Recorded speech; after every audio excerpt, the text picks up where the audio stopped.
ए नाती करकरा कहीं गलू रे नाती जल्दी आ।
गुटे बाटे दलार गुटे बाटे नहीं दी ना दी ए भेर भेरा राजा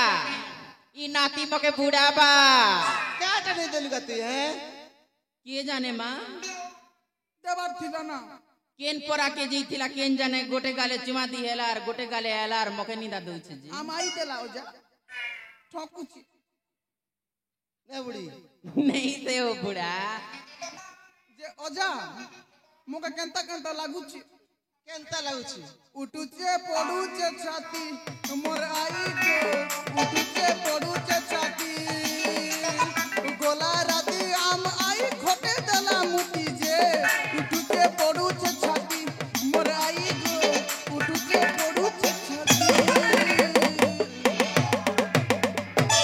ए बुढ़ी हेलाओ समय मोती हो चके मैं नहीं से मां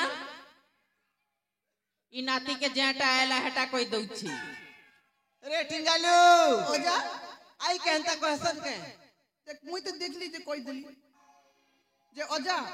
मोके हे लोग रोजा घर लोग मन छेकने और कोई नहीं तमर परिवार सब आसबो होवे न करी क्या ती लगी के जाने खोड़ी पांजी देखा भी के जी जिमान तहले जी मां ए बुढ़ी चाल जी मां बोली रे राजा घर के ए बुढ़ी चाल जी मां बोली रे राजा घर के तेरी नहीं करी बच्चा पे आधार तेरी नहीं करी बच्चा पे आधार जल्दी जी बच्चा पड़वा आमके आमके आमके ए बुढ़ी हेलाओ भेर भेरा राजा ए बुढ़ी चाल जी मां बोली रे राजा घर के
चलो